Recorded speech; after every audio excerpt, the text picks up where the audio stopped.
2024 5ই August আমরা দেখেছিলাম যে কিভাবে বাংলাদেশের পুরোপুরি পট পরিবর্তন করার একটা ছক তৈরি করা হয়েছিল। সেই সময় দাঁড়িয়ে শেখ হাসিনা তিনি ভারতে আশ্রয় নিতে বাধ্য হয়েছিলেন। এই যে কোটা আন্দোলন করে একটা রব তোলা হয়েছিল সেই সময় দাঁড়িয়ে বাংলাদেশে, তারপর ধারাবাহিকভাবে আমরা বহু ঘটনা বাংলাদেশে দেখলাম। হাসিনা তিনি ভারতে চলে এলেন এবং তারপর সেখানে ক্ষমতায় এলেন মোহাম্মদ ইউনূস। তার অন্তর্বর্তী সরকার এই মুহূর্তে বাংলাদেশে রাজত্ব করছে। এই পরিস্থিতিতে দাঁড়িয়ে আরও একটা 5ই অগস্ট আসতে চলেছে। তো এখান থেকে দাঁড়িয়ে যে প্রশ্নটা সামনে আসছে যে তাহলে কি 1 বছর পর শেখ হাসিনা তিনি ফিরতে চলেছেন? আর আপনাদের নিশ্চয়ই মনে আছে, আপনাদের একটু রিক্যাপ করে দিই। যখন গত বছর 5ই অগস্ট এই ঘটনা ঘটে তখন কিন্তু ওয়াকারুজ্জামান তিনি 40 মিনিট সময় দিয়েছিলেন শেখ হাসিনাকে বাংলাদেশ ছাড়ার জন্য। তার জন্য তিনি বাংলাদেশের তরফে একটি বিমানও দিয়েছিলেন। এক্ষেত্রে 1 বছর পর শেখ হাসিনা যদি ফিরে আসেন তাহলে কিভাবে তিনি ফিরবেন? আবার কি ওয়াকার তার জন্য সেই বাংলাদেশের বিমান পাঠাবেন, নাকি এবার ভারতের বিমানে করে তিনি ফিরবেন? আর যদি বাংলাদেশের বিমানে করে তিনি ফেরেন সেটা আবার ক্র্যাশ করে যাবে না তো? এই সমস্ত কিছু নিয়ে আজকে যার সঙ্গে কথা বলবো, আমার সঙ্গে এই মুহূর্তে রয়েছেন অবসরপ্রাপ্ত কর্নেল দীপ্তাংশু চৌধুরী। কর্নেল চৌধুরী, আপনাকে আজ তাক বাংলায় স্বাগত। আমরা দেখলাম যে 1টা বছর হতে চলেছে 5ই অগস্টে। শেখ হাসিনা কি ফিরতে চলেছেন? আজকের ডিসকাশনটা খুব ভালো। 5ই অগস্ট 1 বছর পূর্ণ হচ্ছে। বাংলাদেশে কি উল্লাস হবে না বাংলাদেশের মানুষ, 18 কোটি মানুষ আজকেও কান্না দুঃখ? কারণ আমরা একটা শান্তির পরিবেশ দেখেছিলাম বাংলাদেশে। আমরা দেখেছিলাম বাংলাদেশ প্রগতিশীল বাংলাদেশ, আমরা দেখেছিলাম উন্নয়নের বাংলাদেশ, আমরা দেখেছিলাম বাংলাদেশের যে বস্ত্রশিল্প সেটা কীরমভাবে পুরো বিশ্বে তাদের বস্ত্রের যে এক্সপোর্ট কীরমভাবে বেড়েছিল। এবং তার বেশিরভাগটা আমরা জানি বাংলাদেশের যারা মহিলা, যারা মেয়েরা সেই বস্ত্রশিল্পের একটা প্রধান। সেই জায়গা থেকে আমরা দেখেছি যে 5ই অগস্ট একটা মুভমেন্ট, যাকে গণ অভ্যুত্থান বলে, সেই অভ্যুত্থান কারা করিয়েছিল, কে করেছিল, আস্তে আস্তে আমরা অনেকটাই জানতে পেরেছি। এবং আমার মনে হয় বাংলাদেশের মানুষ এবং ভারতবর্ষ নিশ্চিতভাবে বিশ্বের সবাই জানতে পারবে যে এই গণ অভ্যুত্থান যে সামনে কয়েকটা উচ্চিংড়ে ছোকরাকে রেখে যে গণ অভ্যুত্থানের কথা বলা হয়েছিল, বেশিরভাগটার পেছনে জামাত ছিল। এবং এই জামাতের মাধ্যম দিয়ে, যে মৌলবাদী সংগঠনের মাধ্যম দিয়ে যে গণ অভ্যুত্থান 5ই অগস্টের আগে 2024 যেটা হয়েছিল, তার ফান্ডিং এবং বহু টাকা এসেছিল কিন্তু মার্কিন যুক্তরাষ্ট্র থেকে।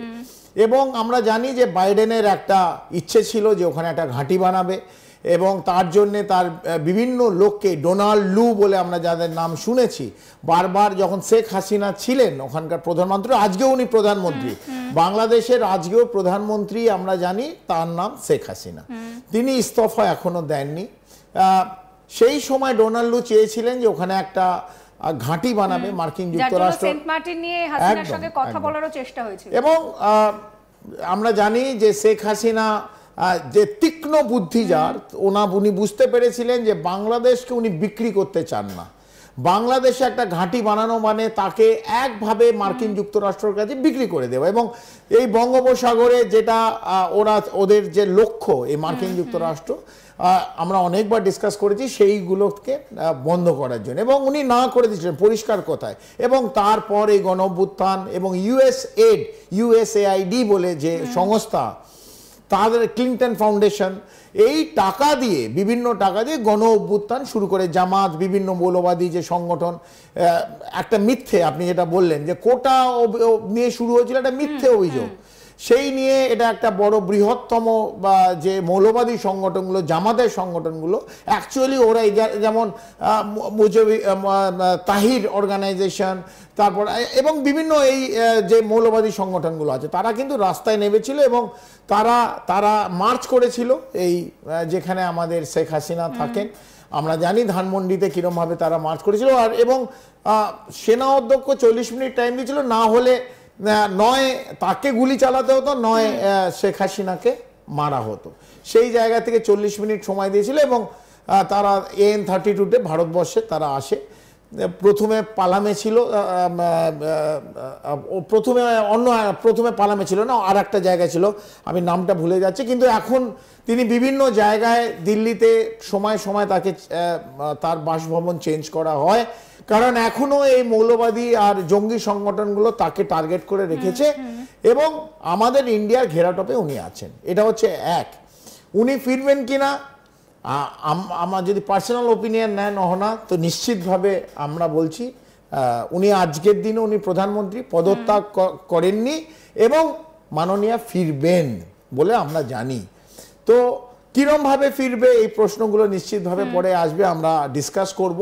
কিন্তু ভারত চায় যে, এবং আমি আজকে বলছি ভারত, চীন, রাশিয়া, এই তিনটে দেশ, তিনটে বড় রাষ্ট্র আরআইসি, দক্ষিণ এবং দক্ষিণ পূর্ব এশিয়ার যে ব্যালেন্সটা নষ্ট বাংলাদেশ করে দিচ্ছে, বিভিন্ন অন্যান্য রাষ্ট্রের যে ঝোঁক আছে এখানে আমরা ডিসকাস করব নিশ্চিতভাবে, সেই জায়গা থেকে তারা কিন্তু চায় যে এই ব্যালেন্সটা যেন খারাপ না হয় এবং শেখ হাসিনা বাংলাদেশে প্রধানমন্ত্রী হিসেবে আবার তার আসন গ্রহণ করেন এবং যে ব্যালেন্স ছিল, এবং ভারত তার পূর্ব দিকে একটি রাষ্ট্র, তার বন্ধুত্বশীল অথবা সৌহার্দ্যপূর্ণ একটা যে রিলেশনশিপ ছিল সেটা যেন বজায় থাকে, তার জন্য ভারত আপ্রাণ চেষ্টা করবে, আপ্রাণ, যাতে শেখ হাসিনা, দেখুন আওয়ামী লীগ ভালো খারাপ সেটা আমি আপনি এই স্টুডিও বসে সার্টিফিকেট দেবো না।